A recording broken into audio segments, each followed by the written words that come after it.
Hello guys, good morning. So ngayon ay magtatrabaho na naman tayo. At ito, medyo baha dito sa aming lugar. At ito, palabas na ako. At papunta na tayo sa area kung saan pipick upin natin yung second hand na sheet pile na i-deliver natin ng Bicol. Okay? At ito na nga guys yung ating sheet pile na pipick upin dito sa may Pampanga. Okay? At ito, dumating na rin yung truck na pang-pick up natin. At kasama natin yung ating trusted client. At ito na yung truck ni RJ Tracking, yan, recommended yan, no?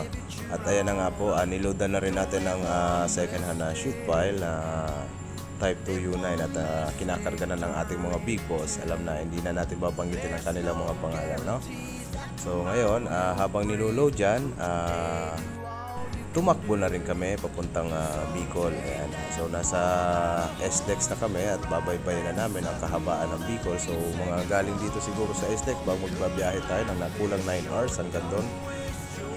At ito na nga guys. So ayan, nakarating na tayo ng Libmanan Camarines Sur. Ayan, tamang video muna. At ito, biyahe na naman tayo. So binabaybay natin yung kahabaan ng Pamplona. Siya nga pala, nag-deliver din pala tayo ng brand new na sheet pile sa ating butihing kliyente ng Kamsur. Hindi ko na rin babanggitin ang pangalan ng ating magiting na contractor. At siya ay nag-order din sa atin ng isang truckload na sheet pile type 2 U9. Ayan, at binabaybay namin ang kahabaan ng Pamplona. So nasa San Vicente na kami at malapit na kami sa may crossing ng Pasakaw. At ito na nga guys, so nakarating na kami sa site at nirobing muna kami ng ating butihing contractor at engineer na nag-order sa atin ng sheet pile na type 2 U9. Ayan, ito yung kanilang project dito. So sila, portion sila rito. Mahaba-haba rin itong proyekto na ito na pagsusupply natin ng sheet pile. Ayan, inikot na tayo ng inikot dito. At ayan, ito yung babaon na nila ng sheet pile. Yan. At ayan guys, bali naghiwalay na din kami ni engineer at waiting kami sa sheet pile na order nila sa atin na brand new. At ayan, kung mapapansin nyo, nasa gilid kami ng kalsada at nagtuturo-turo ako doon sa may bandang dulo. Ayan. Kasi plano kong patanggal yung dalawang tower doon. Ayan, yung dalawang tore doon. So ito na guys, syempre hindi ko rin kinalimutan na pumasyal sa kinalakang kong lugar, Barangay San Ramon, Pamplona, Camarines Sur. At habang inihintay natin, dito muna tayo pahangin muna ng konti dito sa aking kinalakhan ng lugar, dito sa Barangay San Ramon, Pamplona, Camarines Sur. At ayan, habang inihintay natin yung tracking natin na dumating na may lamang sheet pile. At ayan na nga guys, so dumating na nga yung ating sheet pile na dineliver dito sa may Pamplona, Kamsur. At naandito tayo sa yarda ng butihin natin contractor at engineer na contractor ng flood control project dito sa Kamsur. At ayan na nga guys, at syempre hindi rin natin makakalimutan sapagkat tayo pala ay mayroon ding delivery na second hand. At ito guys, at nagpang-abot na kami dito sa sentro ng Naga sa may bypass papunta na itong Daraga Albay.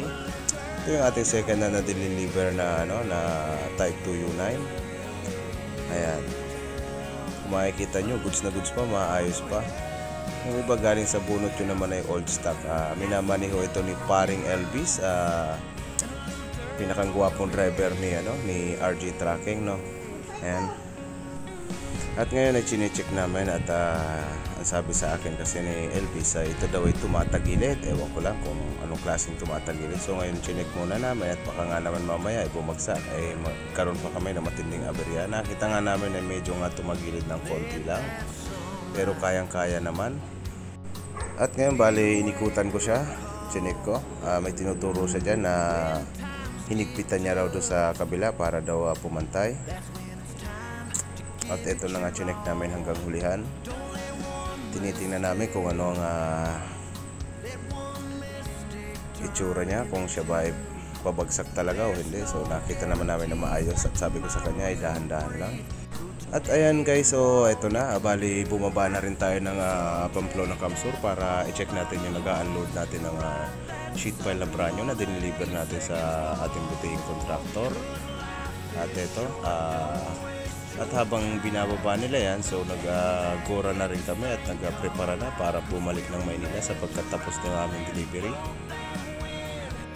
At ito na nga guys, so pabalik na naman kami. Medyo pagod, inabot kami ng 3 days sa Bicol para sa aming mga dinilivery na second hand at saka brand new na sheet pile. So maraming salamat sa ating mga butihing kontraktor na walang sawang nag-o-order sa atin ng steel sheet pile para sa flood control project. At maraming salamat sa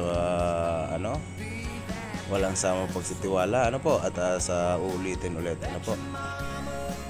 At yun lang po at maraming salamat. Bye bye.